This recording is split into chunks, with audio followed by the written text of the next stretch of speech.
Mary Poppins and the House Next Door by P.L. Travers, which is thankfully broken up into sections so I don't have to read all of it in one big push. Crack went the teacup against the bowl of soap suds. Mrs. Brill, washing the china, scrambled away sparkling bubbles and fished it up in two pieces. "Ah, well," she said as she tried and failed to fit them together. "It's needed somewhere else, I suppose," and she flung the two halves with their twinned roses and forget-me-nots into the dustbin. "Where?" demanded Michael. "Where will it be needed?" Who would need a broken cup, he wondered. It seemed a silly idea. "How should I know?" fussed Mrs. Brill. "It's an old saying, that's all. Now you get along with your bit of work and sit yourself down. Will you do it so that nothing else gets broken?" Michael settled himself on the floor and took the dishes as she handed them to him, drying them with the tea towel and sighing as he did so. Ellen had one of her dreadful colds. Robertson A. was asleep on the lawn, and Mrs. Banks was taking an afternoon rest on the sofa in the drawing-room. "As usual," Mrs. Brill had complained, "and no one to give me a helping hand." "Michael will," Mary Poppins had said, seizing a tea towel and thrusting it at him. "And the rest of us will go shopping and bring home the groceries. That will help." "Why me?" Michael had grumbled, kicking a chair leg. He would like to have kicked Mary Poppins, but that he would never have dared, for fetching the groceries was a special treat, because whenever the bill was paid, the grocery gave each of them, even Mary Poppins, a tasty licorice stick. "Well, why not you?" said Mary Poppins, giving him one of her fierce blue looks. "Jane did it last time, and somebody has to help Mrs. Brill." He knew there was no answer to that. If he mentioned licorice, he would only get a short, sharp sniff, and anyway, even the king, he supposed, had sometimes to dry a dish or two. So he kicked another leg of the chair, watching Mary Poppins, as, with Jane carrying a string bag and the twins and Annabel huddled into their perambulator, she went away down the garden path. "Don't polish them. We haven't time for that. Just dry them and put them in a pile," Mrs. Brill advised him. So there he sat by the heaped-up dishes, forced into doing a kindly act and not feeling kind at all. And after a time, it seemed like years to Michael, they all came back, laughing and shouting, and sure enough, sucking licorice sticks. Jane gave him one hot from her hand. "The grocer sent it specially for you, and somebody's lost the tin of cocoa." "Somebody?" Mary Poppins said tartly. "You, Jane, were carrying the bag. Who else could that somebody be?" "Well, perhaps it just dropped out in the park. I could go and look for it, Mary Poppins." "Not now. What's done is done. Somebody loses, somebody finds. Besides, it's time for tea." And she gathered the little ones out of the perambulator and hurried them all upstairs before her. In no time they were sitting round the nursery table, waiting for hot buttered toast and cake. Except for the licorice sticks, everything was the same as usual. Mary Poppins' parrot-headed umbrella, her hat, which today had a pink rose on it, her gloves and her handbag were neatly in their places.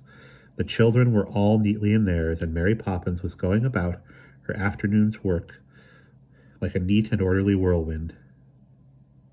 "It's just like any other day," said number 17 to itself as it listened to the familiar sounds and felt the familiar movements. But number 17 was wrong, for at that moment the doorbell rang and Mrs. Brill came bustling into the drawing-room with a yellow envelope in her hand. "Telegram," she announced to Mrs. Banks.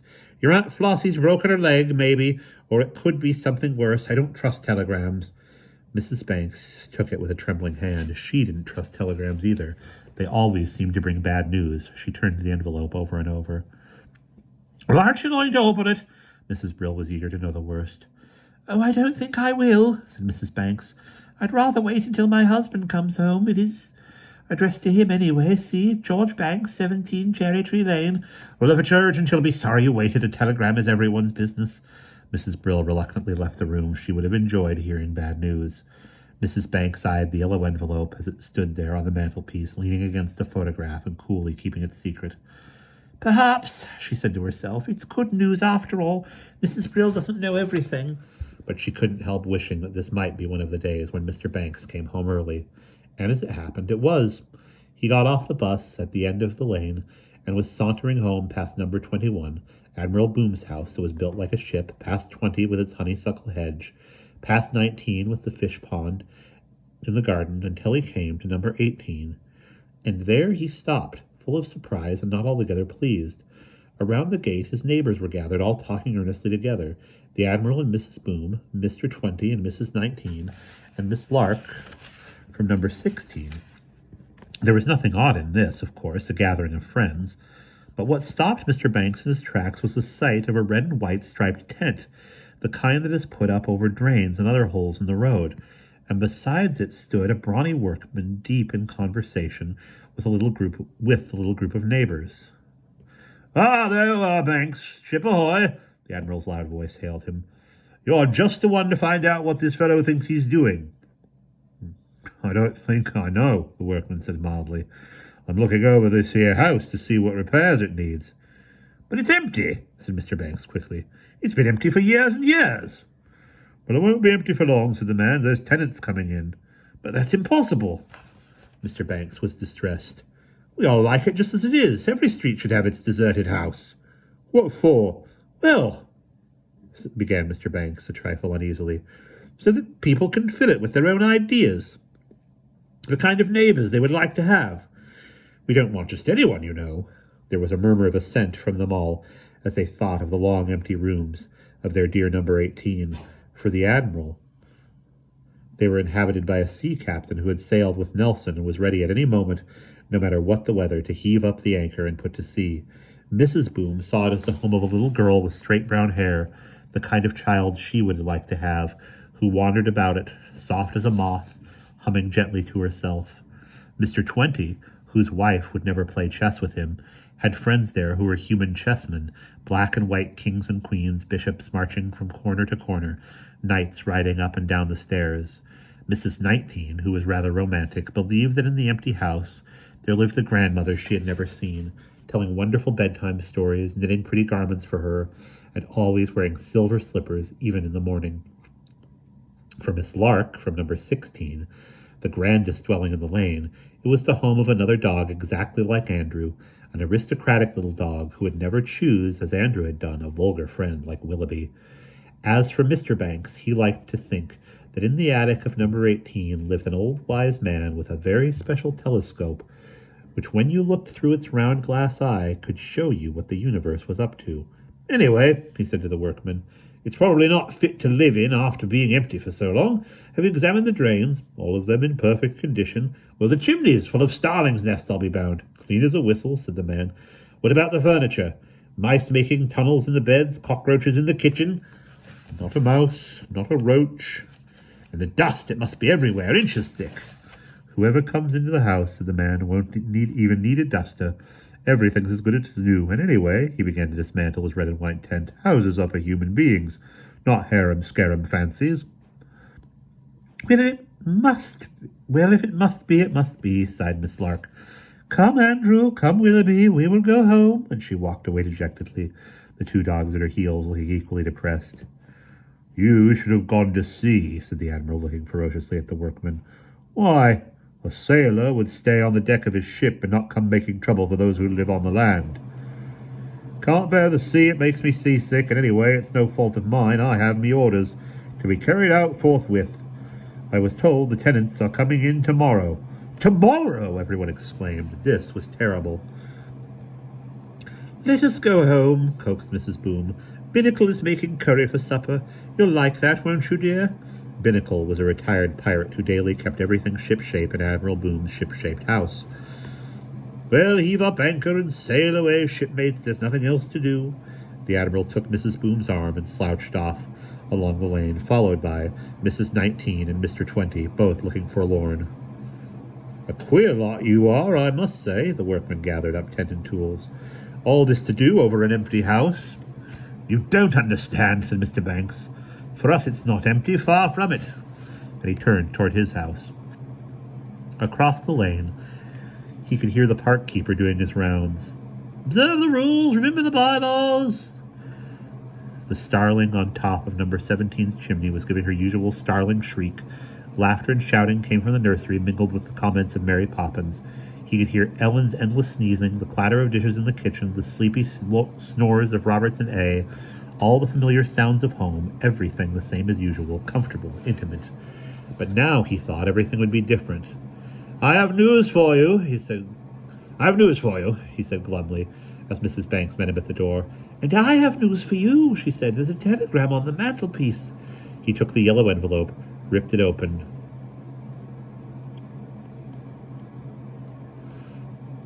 read the message, and was suddenly very still. "Well, don't just stand there, George. Say something. Has anything happened to Aunt Flossie?" Mrs. Banks was anxious. "It's not Aunt Flossie. Aunt Flossie doesn't send telegrams. I will read it to you. Coming to live at number 18, arriving 4:30 tomorrow, bringing Looty. No help required." Mr. Banks paused for a moment. "It is signed," he said, "Euphemia Andrew." Mrs. Banks gave a little shriek. Oh, Andrew, I can't believe it. Our dear number 18. For Mrs. Banks, too, had a friend in the house, a lady very much like herself, who, when Mrs. Brill took long days off to see her cousin's niece's baby, or Ellen had one of her fearful colds, or Robertson A. fell asleep in the rose-bed, would throw up her arms when she heard the news and say, "Oh, how dreadful! How will you manage?" This, Mrs. Banks found a great comfort. Now she must face her troubles alone. "And Looty," she cried. "Who could that be?" "Probably not who, but what. One of her medicines, perhaps." Mr. Banks sat down on a chair and put his head in his hands. Miss Andrew had been his governess when he was a little boy, a lady who, though strong as a camel, took medicines by the dozen, a lady so strict, so stern, so forbidding that everyone knew her as the Holy Terror. And now, she, of all people, was coming to live next door to him in a house that was full of his dreams. He looked at the telegram.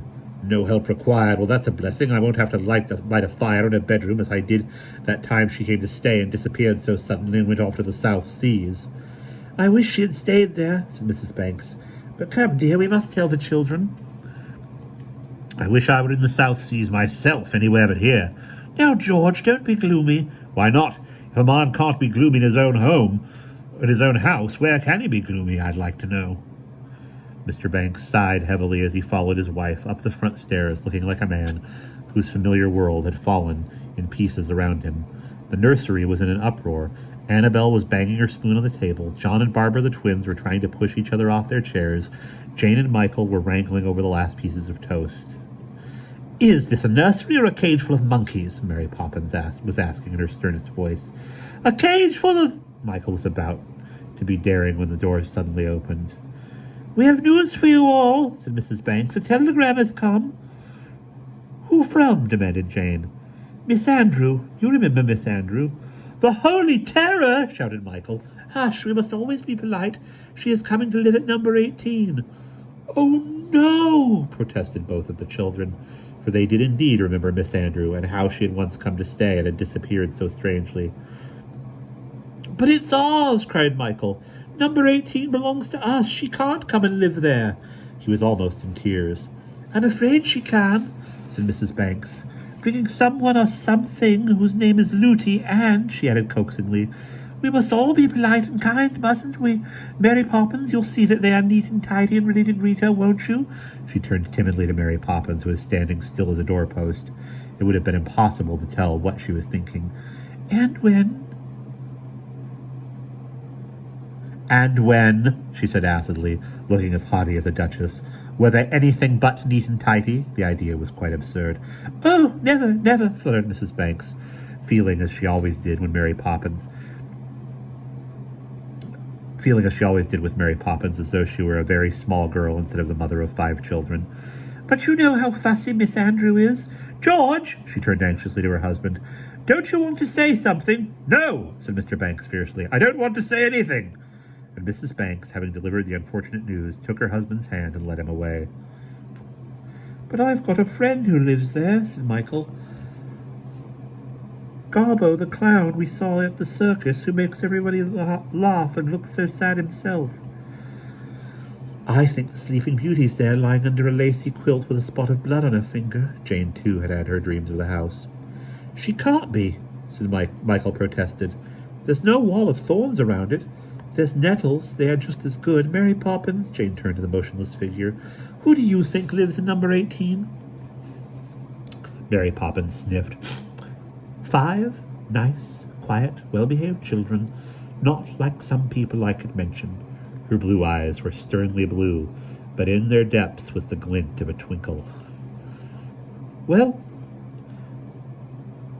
if they're so perfect, they don't need a Mary Poppins. It's we who need you, Michael teased her. Perhaps you'll make us perfect. Humph, she retorted. That's not very likely. Everyone needs her, Jane patted her hand, hoping to tease her into a smile. Humph, said Mary Poppins again, but the smile appeared as she met her reflection in the glass. Of course, each seemed somehow to be telling the other everyone needed Mary Poppins. How could it be otherwise? Then the two mirrored faces resumed their sternness. Now no more argle-bargling. Spit Spot, into bed with you. And for once, without argle-bargling, they did as they were told. Much had happened, they needed to think it over, and were glad when their cheeks met the softness of their pillows, glad of the comforting warmth of the blankets. Michael was thinking of Gobbo, Jane of the Sleeping Beauty. Their shadowy shapes would disappear from number 18, and the solid figure of Miss Andrew would haunt the house instead. I wonder, said Jane thoughtfully, exactly what a luti is.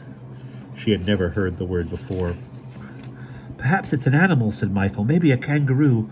Or a monkey. A luti monkey. I would like that, said Jane.